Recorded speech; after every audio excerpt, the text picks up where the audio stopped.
할렐루야. 참말로 반갑습니다.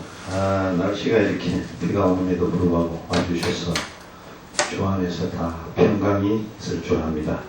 찬양 한곡하고 시작하도록 하겠습니다. 목이 많은 걸 모르겠는데.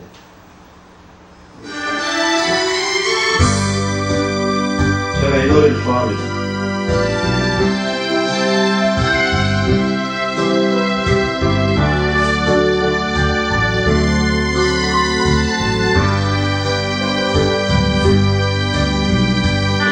일곱이 바람에 늪을 지나 다시 주님 품에 안겼네. 사랑 나의 힘으로 지켜진 나의 마음 모두 가진 채로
그 심의 계곡을 지나 이제 평안의 집에 왔네.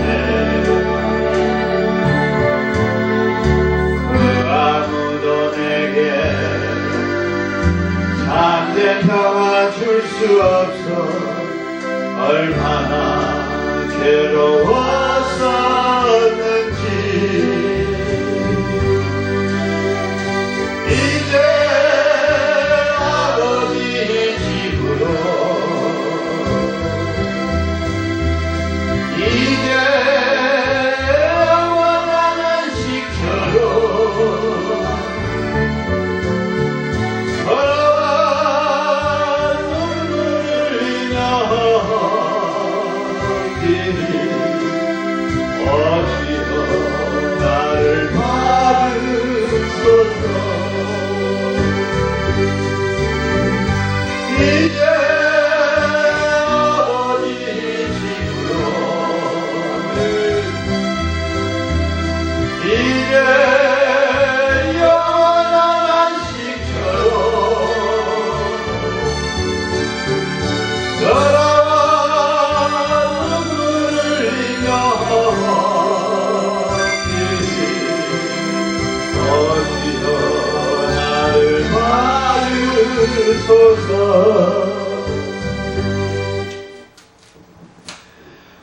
오늘 여러분들 정말로 그동안 또 못 보신 분도 있고 또 오래간만에 오신 분도 있어서 정말 보고 싶었습니다. 정말 보고 싶은 사람이 돼야 될 줄로 믿습니다. 오늘 말씀의 제목은 은혜와 평강 믿음이 있으라라는 제목으로 데살로니가 전서 1장 1절부터 10절 말씀에 근거하여 말씀을 올리도록 하겠습니다. 우선 성경을 좀 보겠습니다. 데살로니가 전서 신약 329페이지 1장 1절부터 10절까지인데 6절까지만 좀 보겠습니다. 바울과 실루아노와 디모데는 하나님 아버지와 주 예수 그리스도 안에 있는 데살로니가의 교회에 편지하노니 은혜와 평강이 너희에게 있을지어다. 우리가 너희 모두로 말미암아 항상 하나님께 감사하며 기도할 때에 너희를 기억하며 너희의 믿음의 역사와 사랑의 수고와 우리 주 예수 그리스도에 대한 소망의 인내를 우리 하나님 아버지 앞에서 끊임없이 기억하미니 하나님의 사랑하심을 받은 형제들아 너희를 택하심을 아노라. 이는 우리 복음이 너희에게 말로만 이런 것이 아니라 또한 능력과 성령과 큰 확신이 된 것임이라. 우리가 너희 가운데서 너희를 위하여 어떤 사람이 된 것은 너희가 아는 바와 같으니라. 또 너희는 많은 환난 가운데서 성령의 기쁨으로 말씀을 받아 우리와 주를 본받은 자가 되었으니. 아멘. 은혜와 평강이 너에게 있을지어다라는 게 살전 1장 1절의 말씀입니다. 은혜는 무엇입니까? 은혜는 우리가 고맙게 베풀어주는 신세나 혜택이라 하겠습니다.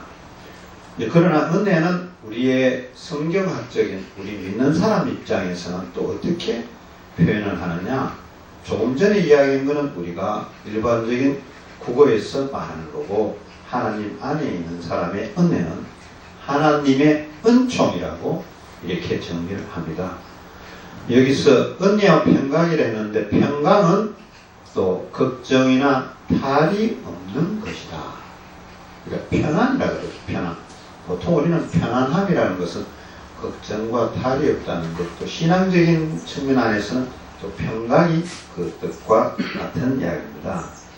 다시 살전 1장 3절을 보면은 믿음의 역사와 사랑의 수고와 예수 그리스도 소망의 인내라는 말씀이 있습니다. 여기서 믿음은 어떤 사람이나 사람을 믿는 마음이라 했습니다. 사람을 믿는 마음, 이게 믿음입니다. 정말로 중요한 단어입니다. 이 국어사전에서는 그렇게 이야기하지만 종교적으로 변화를 시키면 믿음은 바로 신앙이 됩니다. 신앙. 우리가 종교적인 측면에서 신앙이라는 표현을 엄청 많이 쓰고 있지 않습니까? 그래서 오늘의 말씀은 특히 믿음이 있으라는 키포인트가 정말 중요한 말입니다. 믿음을 다시 우리가 이야기를 좀 하면, 성경에서 고린도전서 12장 8절 9절에 보면은 믿음은 성령의 은사로 채워준다 했습니다. 또 로마서 4장 3절과 창세기 15장 6절에 보면은 이로 간주된다. 또 에베소서 2장 8절에서는 믿음은 구원에 이르게 한다. 또 고린도전서 13장 13절에는 믿음은 신자의 필수 요건이다. 믿는 사람의 필수 요건은 믿음이라 했습니다. 또 야고보서 2장 22절은 믿음은 행함으로 온전하게 된다. 행해야 된다. 믿음 그 자체가도 안 된다. 행해야 된다는 이야기고, 로마서 3장 27장 27절에는 율법 행위와는 대조된다. 법률적인 우리 구약에서 율법 이것보다는 이게 반대적인 측면이 있다. 그리고 믿음은 눈에 보이는 것과 대조된다. 이것은 고린도후서 2장 16절 말씀입니다. 전화기 됐습니다. 또 믿음은 바라는 것들의 실상이요, 보이지 않는 것들의 증거가 된다라는 것이 히브리어 11장 1절 말씀이다.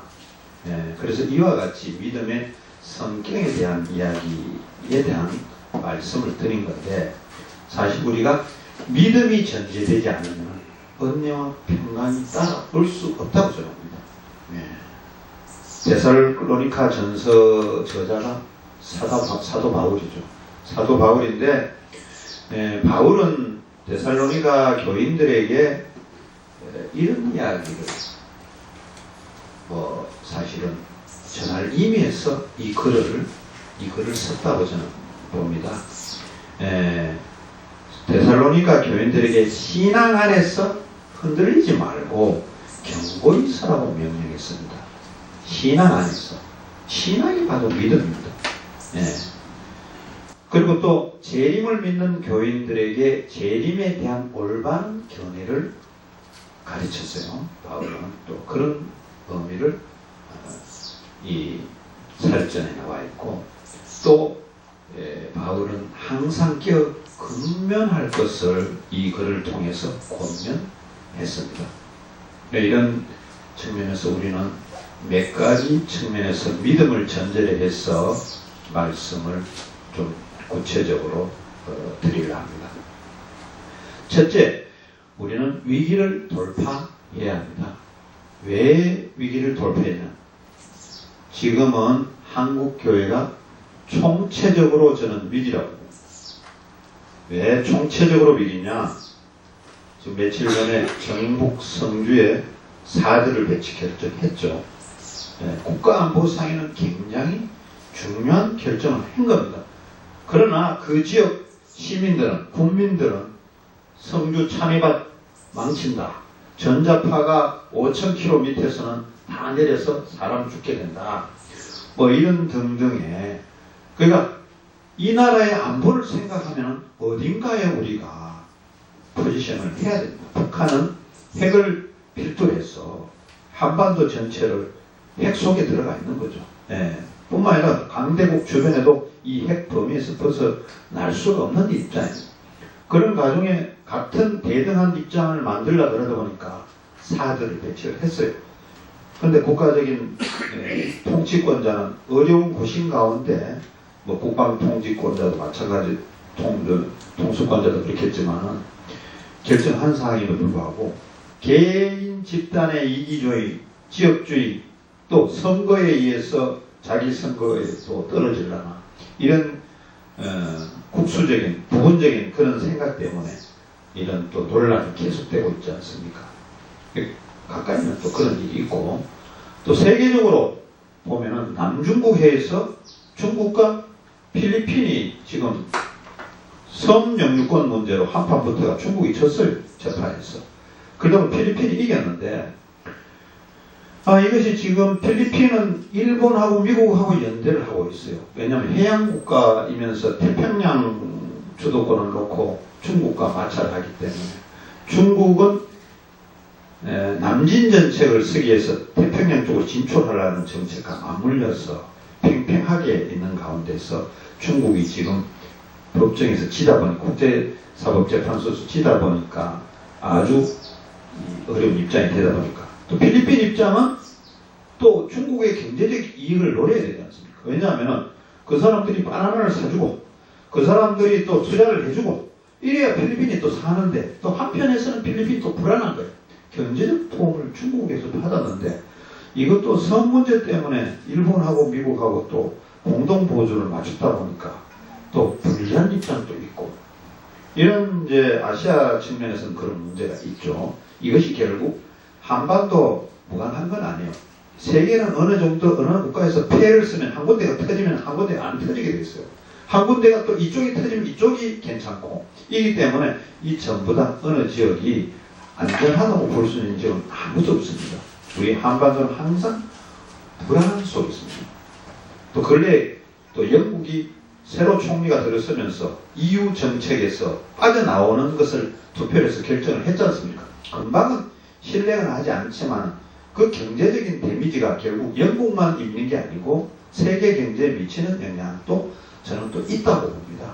그래서 경제적인 측면도 사실 복합적으로 상당히 문제가 있는 측면입니다. 또 우리나라도 지금 뭐 정치적인 거나 군사적인 것을 떠나서 지금 보면은 결혼을 하지 않습니까? 우리 집에 아들이 있지만 우리 아들도 결혼을 지금 안 하고 있어요. 참, 오늘도 낮에 결혼식 잠깐 급하게 다녀왔지만 이 결혼해갖고 이렇게 며느리 보고 사이 보는 사람이 얼마나 부러운지, 우리 이경자 목사님도 똑같을 거예요. 저도 부러워요, 정말. 이게 결혼을 안 하니까 출산이 안 돼. 저출산이 돼. 이게 나라가 사실 망하는 그런 입장이 된다는.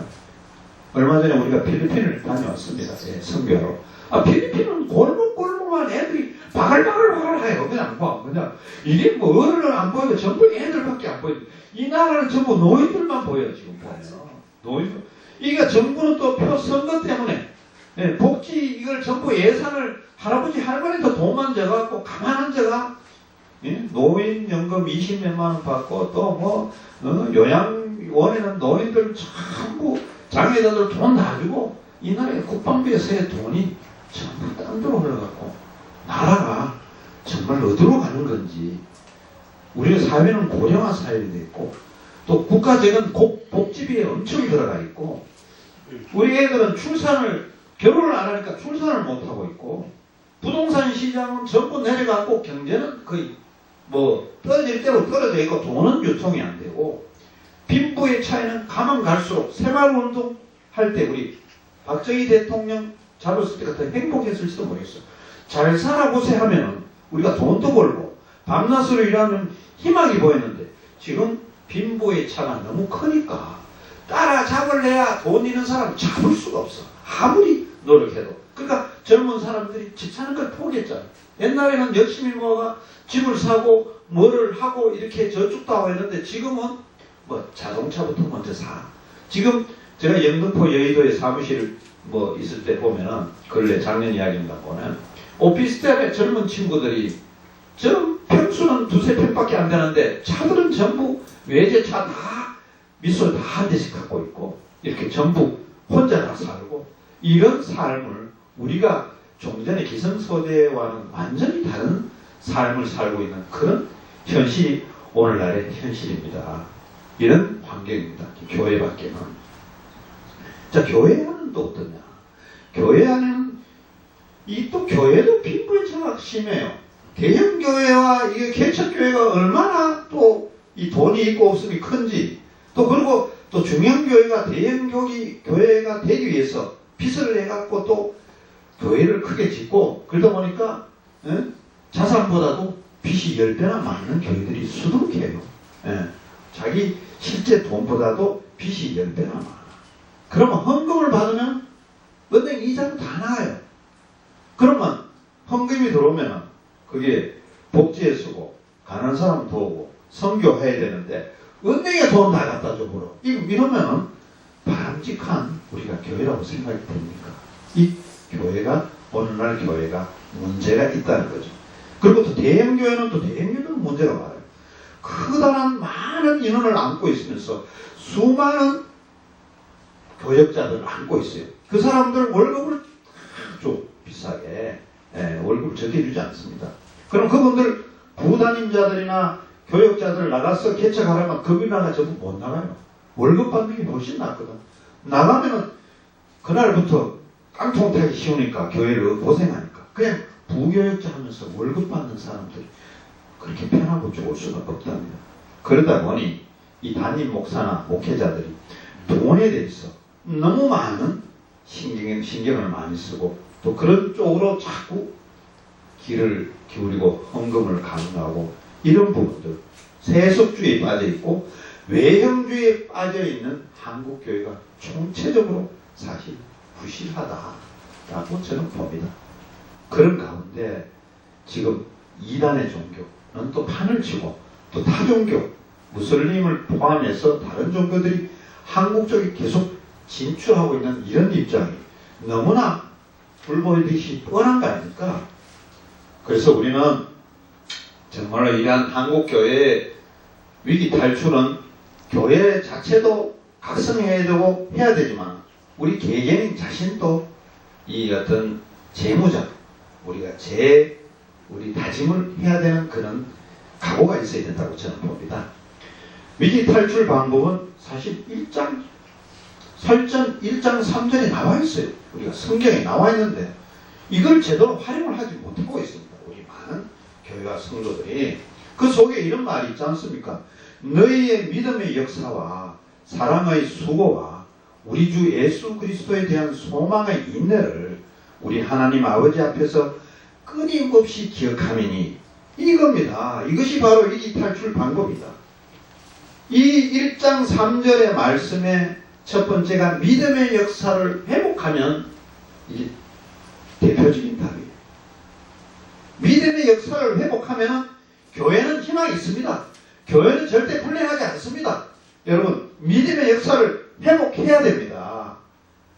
그렇게 회복해야 우리 한국교회가 살고 우리 나라도 살고 우리 기독교가 삽니다. 두 번째 말이 이런 말이죠. 사랑의 수고를 회복하면, 사랑의 수고, 이것을 우리가 회복하면 또 교회는 불행하지 않습니다. 교회는 행복해집니다. 사랑의 수고를 회복해야 됩니다. 셋째는 예수 그리스도에 대한 소망이에요. 예수 그리스도에 대해 소망하는 그런 것을 꾸준히 줄을 잡고 인내하면서 가는 그런 롱텀하는, 이렇게 계속 가는 그런 것이 있어야 됩니다. 소망의 인내를 회복하면 교회는 반드시 행복해집니다.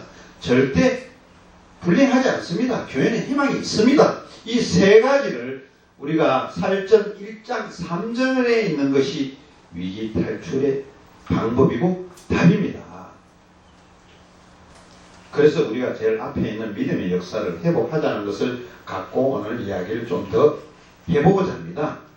믿음의 역사 회복 정말 중요합니다. 믿음은 바라는 것들의 실상이요, 보이지 않는 것들의 증거라고 했지 않습니까? 또 믿음은 사람을 지옥에서 천국으로 옮겨놓는 특별한 원리입니다. 지옥에서 천국으로 옮겨놓는 믿음 특별한 원리라고 했어요. 이건 제 말이 아니고 로이드 존슨이라는 목사님의 영적 침대라는 책에서 믿음의 원리라는 말을 인용한 내용입니다. 거기에 또 이런 말이 또 있어요. 믿음은 지금 이 세상과 장차 올 세상을 연결하는 특별한 원리다. 지금 세상하고 장차 올 세상을 연결하는 특별한 원리라는 거예요. 가장 기본이 되는 원칙이라는 거죠. 즉 새로운 피조물을 살려내는 신비하고도 놀라운 원리입니다. 그 새로운 피조물이 뭡니까? 새로운 피조물은 사람 아닙니까? 우리 모두를 포함하는 인간이 새로운 피조물입니다. 이 새로운 피조물을 살려내는 신비하고 놀라운 원리라는 겁니다. 그래서 둘째, 우리는 목회자인 우리들은 온전히 예수 그리스도의 말씀을 선포해야 됩니다. 온전히 예수 그리스도 말씀을 선포해야만 우리가 위기 탈출할 수 있다는 거죠. 설교자의 감정이나 설교자의 생각보다는 하나님 말씀을 그대로 전달해야 됩니다. 그래야 하나님이 정말로 기뻐하시고 하나님이 우리를 지켜주시는 겁니다. 성도들과 타협해서 성도들만 눈치만 살피는 그런 설교와 말씀을 전달해서 한다는 안 된다는 거죠. 우리는 가끔 기독교 방송을 봅니다. 일부 목회자들이 설교 시간인지 개그 콘서트 시간인지 모를 때가 제가 착각을 하는 그런 내용을 간혹 봅니다.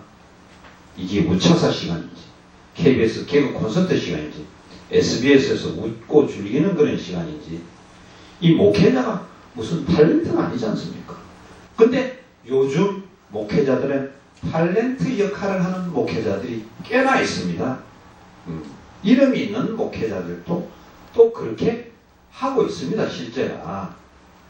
설교가 성도를 웃기기 시작하면 성경의 본체의 말씀은, 성경의 정말로 중요한 말은 이것이 제대로 전달되기보다는 그것은 뒤로 숨어지고 껍질만 나타났어. 본 내용은 산이나 바다로 가게 됩니다. 그래서 결국은 설교가 끝나면 아무것도 머릿속에 남는 게 없어요. 웃는 것밖에, 웃기는 것밖에 기억 안 나고 무슨 이야기를 했는가. 설교하신 분도 아마 그렇게 느낄 거예요. 자기가 한참 웃기다 보면은, 웃기는 속에 말씀을 전하다 보면은 이것은 웃기는 것이 주가 되고 설교는 뒤에 숨어서 전달이 안 되는 거예요. 내용은. 그래서 저는 그런 설교가 하는 것은 정말 지양된다고 생각합니다. 하나님이 바라시는 말씀을 선포하고 전해야 된다고 생각합니다. 인기 위주의 말씀, 또 시청률 위주의 설교는 정말로 지양해야 된다고 저는 봅니다. 이것이 결국의 믿음의 역사, 결국 예수 그리스도의 말씀을 제대로 우리 목회자들은 전달해야 된다고 봅니다. 신구약 성경에서 말씀을 이렇게 많이 전하다가 옛날 선지자들이 돌에 맞아 죽기도 하고 또 뺨을 맞기도 하고 감옥에 갇히기도 하고 많은 사람이 있었잖아요. 성경에서 나오잖아요.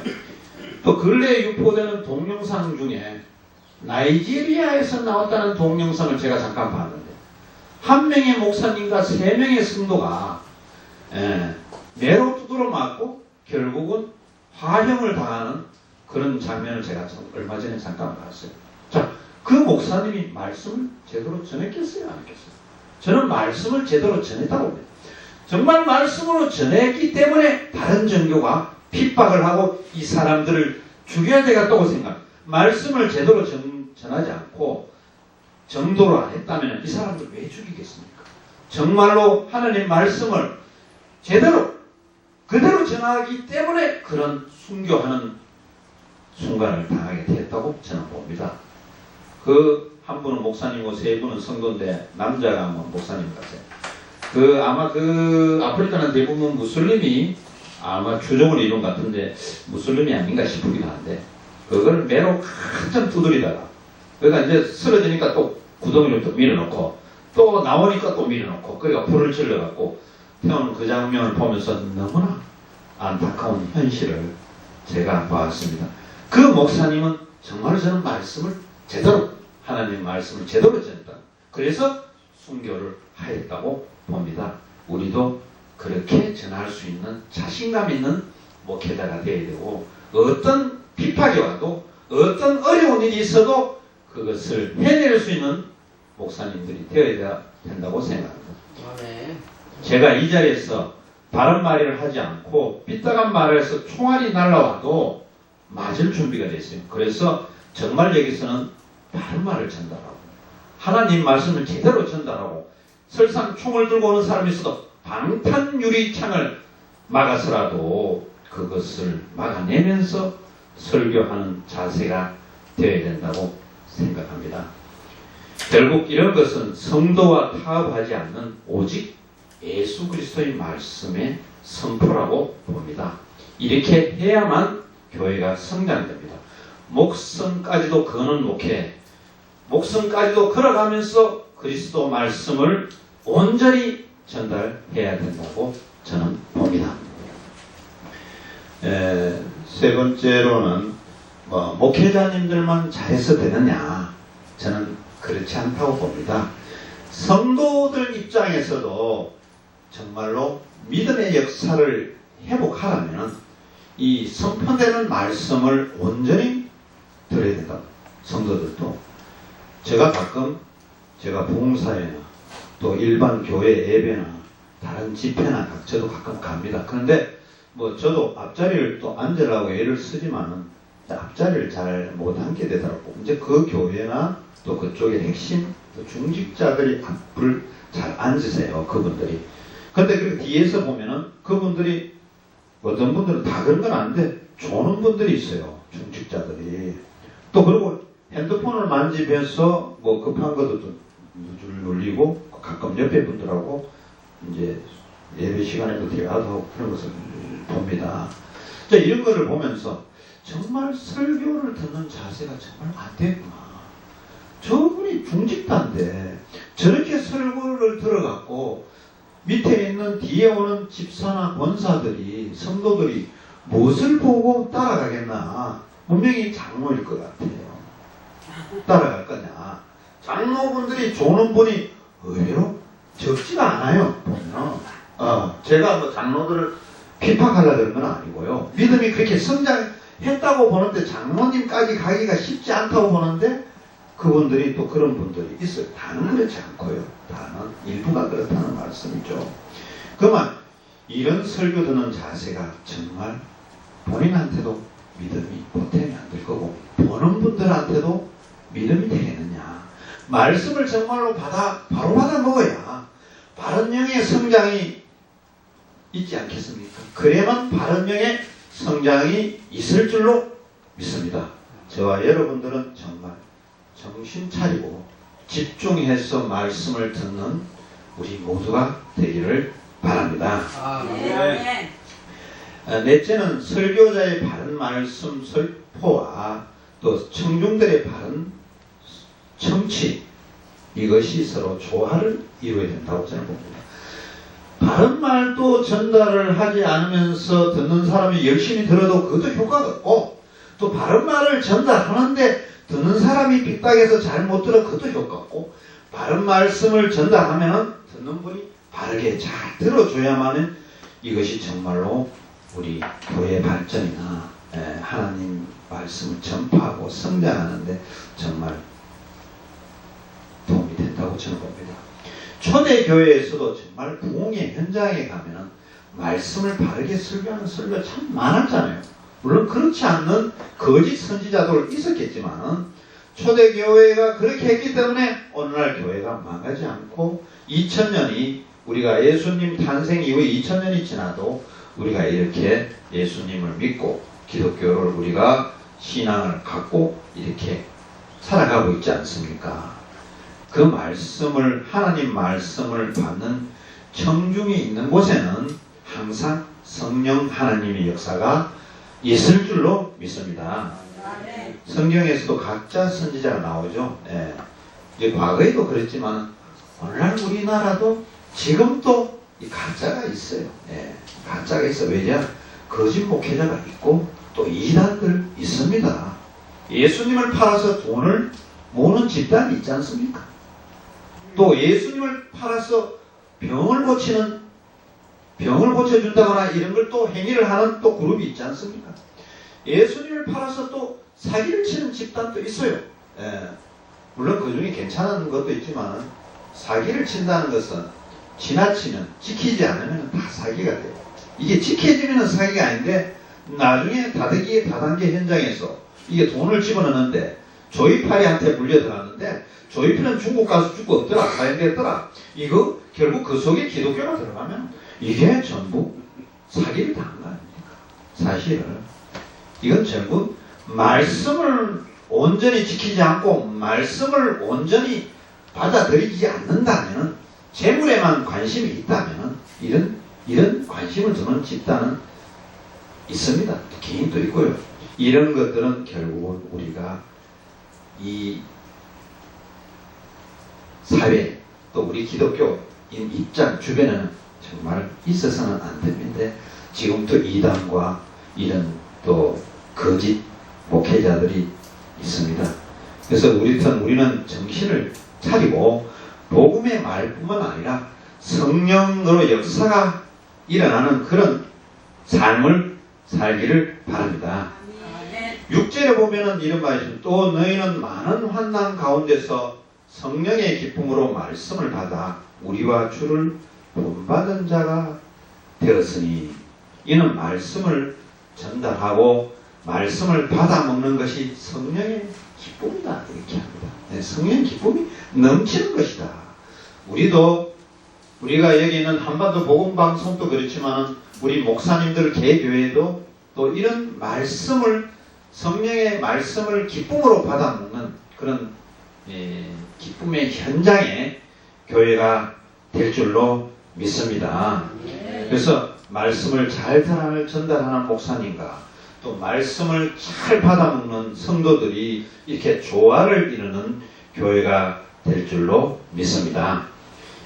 다섯 번째는 이런 성령의 역사가 일어나면 우리 모두 믿음이 생기죠. 믿음이 축적이 됩니다. 믿음이라는 것은 그때는 하나의 얇은 종이에 불과하지만 쌓이면 두꺼운 철근이나 콘크리트와 같은 그런 튼튼한 것이 됩니다. 이 세상을 치고 움직일 수 있는 거대한 원동력이 저는 된다고 됩니다. 그 믿음의 활동이 계속 되다 보면은 많은 사람들 전도가 할 수 있고, 이런 전도가 계속 확장되다 보면은 세상의 어느 종교보다, 어느 집단보다도 우리 기독교가 발전하고 우리가 번영할 줄로 믿습니다. 하나님은 우리들 교회와 우리들 성도들 모두에게 평과 축복을 주실 줄 믿습니다. 믿는 자에게는 더욱 믿음을 활동을 있게 하게 해주시고, 믿음이 가슴에 머무는 게 아니고 믿음이 삶의 현장에서 나타나고 항상 진보하고 발전하는, 또 그래서 또 전파되는 이런 교회와 여러분들이 될 줄로 믿습니다. 오늘 말씀은 한국 교회의 위기에 대해서 말씀을 드렸고, 그 말씀에 문제 해결이 1장 3절에 있다는 것을 말씀을 드리고, 우리도 우리 현상을 좀 제대로 직시하고, 저 자신부터, 우리 교회부터, 우리 조직부터, 우리가 가까이 하는 기관부터 이런 허술한 점이 없는지, 우리가 믿음 생활이 잘 되고 있는지, 그런 것을 또 반성을 하고, 또 이런 내용들이 우리만 갖고 있는 게 아니고 모든 사람에게 전달할 수 있도록 해야 되는 것입니다. 하나님은 우리에게 믿음의 역사를 회복하라 그랬습니다. 믿음의 역사를 회복해야만 우리는 성공하는 목회자가 됩니다. 우리 모두가 은혜 안에서, 평강 속에서 믿음의 역사를 나타내는 우리 모두가 됩시다. 기도드리겠습니다.